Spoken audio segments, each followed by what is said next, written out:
Boolee keessatti akka kanatti uffata kiyya ammaaree gatee wallahi kana gatee shaanxaa tokkos gatee hunda isaa isinitti agarsiisa. Hanga dhumaatti daawwadhaa isiniin jechuu barbaada gaa obboleeyyan tiyya. Assalaamu alaikum warahmatullahi wabarakatuh. Ashamaa hordoftoota misoorotuu fi viidiyoo kiyyaa laayikii gochuun subscribe koomentii yaada keessan haga dhumaatti daawwadhaa isin fayyadaa nama jaallattaniif illee sheer godhaa namni ganaa gara biyya namaarraa galuuf teessan kamiyyuu viidiyoon kun isin fayyada. Waan isin ajaa'ibu boolee keessatti yoo isinitti hime namni hin bo'in dabarfatu namni hin cinqamin dabarfatu nama muraasa jechuudha. Innis immoo maaltu kana nurraan gaha kan jedhu wajjin ilaalla. Manatti uffata maallaqa keenyaan binnee sassaabannee boolee dhannee shaanxaas birrii keenyaan binnee dhannee boolee keessatti gatuu jechuun በጣም ተከትነ ማዘንሲዛ ወላሂ ባየነ ማዘንሲዛ ቅሩ አልሐምዱሊላህ እኔ ሀገር ከነት ስትኝ ቀበምኔ ወንቲ ነሙደቴ ኩኒ ገና ነሞታ ገለን አካይ ሙደኔ ፊላ ሰደርካ ከነት ገታኤ ኡፈተ ኪየ ሻንጣ ኬሳ ገዲ ጉጉሬ ጀቹን ኢሰን ሻንጣ ኬሳ ጉሬ ማሌሙ ኢምበርባዱ ጀቴ ጋፈቴ ኢረቲ ከፈሉን ኡልፋቴና ኡፈተ ከነ ለፈ ኬሱሞ sadarkaa kanatti immoo lafaa si funaansisanii eessatti geessi namaan akka isaan jedhan wallaahi baay'ee akka nama azansisa. Waan isin ajaa'ibu ani yeroo dhaqee viidiyoo kiyya jalqabaa isuma irratti waraabaa wal irratti yoo argitaniitu ta'e shaanxaan kiyya shaanxaa 4 ture jechuudha. Shaanxaa 4 ture shaanxaa arfan sana keessa dhugaa dubbachuuf kan isaan kiiloo meeqa kan isaan eeyyamanii jechuu fi kiiloo 46 jechuudha. 23 tikeetti jiinsinii kutu tokko tokko immoo kanumti 46 sanayyuu gadi hir'isanii namaa kutan jiru jechuudha. Ijoollee tokko tokko immoo anama akka carraa kiiloo 46 naa kutanii harkatti immoo kiiloo 7 naa kutanii jechuudha. Walitti kiiloo 53 jechuudha. Obboleeyyan tiyya kiiloo 53 isin fudhattanii galtan. Uffatuma ila shaanxaa kanas nan gate uffata feestaalii keessa jiru kanas nan gate caammaa kana uffata kana fa guyyaa tokkittiin uffadhee ittiin suuraa ka'e wallaahi maallaqa kiyyaan hin bite garuu wanti godhan hin jiru namni kamuu seeraan walitti buluu hin danda'u. Jalqabaa gadhumaa isinitti himaa jechuudha hordoftoota kiyya maal ture isin fakkaate ani shaanxaa kiiloo 46 fudhadhu dhaqii harkatti immoo kiiloo 7 naan jedhani shaanxaa 7 ani shaanxaa baay'ee bitadhee jira akkasuma uffata illee bitee jira jechuudha. Kanaaf uffata kiyya gatee galuun baay'ee waan natti ulfaateef yeroo masaan tikeetti naa kutan itti himeen ture.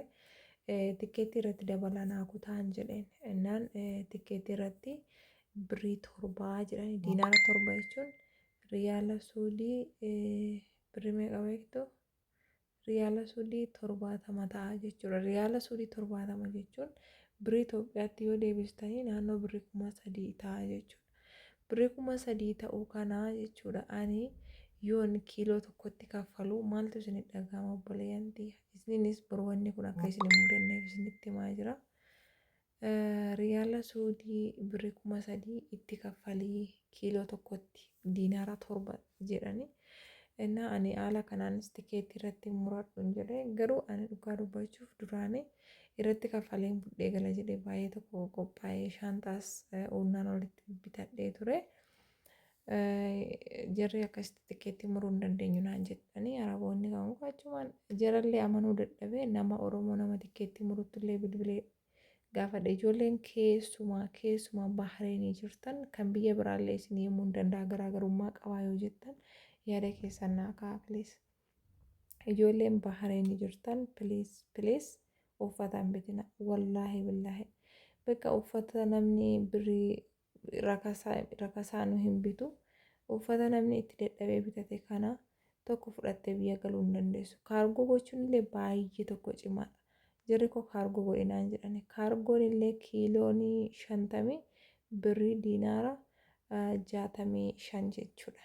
Amma Addis Ababaatti birrii suudii birrii 650 jechuudha kiiloon 50. Birriin sun yoo Itoophiyaatti zarazarame uffata kana akka ajaa'ibaatti biyyatti bitaa jechuudha. Uffata kaargoo gochuun bexaam akkatti nama jibbisiisa. Kanaaf egaa obboleeyyan xiyyaa ani uffatas kaargoo hin godhu waan fedhe ta'a malee akka carraa kootiitti yoo rabbi naa dabarse fudheen gala. Yoo gatuu ta'es achi keessatti hin gata jedhee silmaa uffata akka mammaraxadhee jechuudha.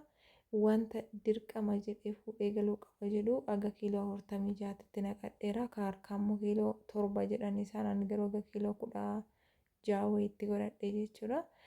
Waliigala gaala kanaan ani shaanxaa yeroo fudhee dhaqu kiiloo shaanxaa gurguddaa 2 jechuudha. Shaanxaa gurguddaa kanarratti kiiloo 17 tirfii ta'e jechuudha. Boolee keessatti mazza namaa kiiloo takka irratti birrii kaffaluun sitti cimaa bakka irraa fuudhinaan jedhan yookiin hin fuuta yookiin hin kaffalatta bakka maaliin qaree boolee keessa gattaa'e jechuudha.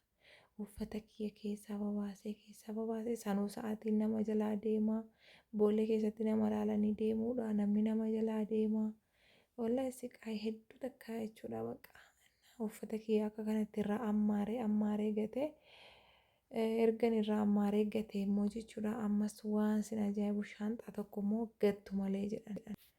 Argitanii amma gara dhumaa irratti isinitti mul'ata yeroo uffata sassaabee ka'u isas dirqama gattu malee jedhanii azaana godhanii boroo wayitti dhoksee birii irratti kaffaltu malee naan jedhe yeroo jalqaba yeroo naqe laa kunoo shaanxaan kiyya kana baay'ata kiiloo 80 akkasii ta'a jechuudha. Shaanxaa gattu malee jennaan dhoksee haga ta'e wayii boorsaa wayii silumaan gabaa dhoksee boorsatti itti kiyyaa fudhadhe. Isa kaan immoo shaanxaa wajjin gatee isa feestaalii keessaallee shaanxaa diimaa kana keessa babaaseetanii feestaalii keessatti gatee feestaalii wajjin jechuudha. Isaan immoo boolee keessatti dhiistee deemuu hin qabdu isaan barbaannes bakka dattee feestaalii fiddee jechuudha. Feestaalichatti funaantee jechuudha. Ganaamoo maarka shorxaamoo maalii jedhan barbaaddee achitti geessitu malee paaspoortii keessatti hin kennan. Wallaahi siqaa haga ati waan isaan jedhan irraa hirdhistee gadi baastee gattee dhuftutti paaspoortii keessatti hin kennan qabatanii taa'u. Baay'ee siqaadha akkasitti sa'aatii nama jalaa deemaa namni nama gatee deemaa bilisa obboleeyyan xiyya manatti mazzanaa sirreeffadhaadha akka kiyya kana akka isin hin mudanne isiniin jechuu barbaada. Maaltu darbaa maaltu hin darbu biyyaa biyyatti garaagarummaa qabaa kan jedhummoo borii isiniif qabadhee dhufa.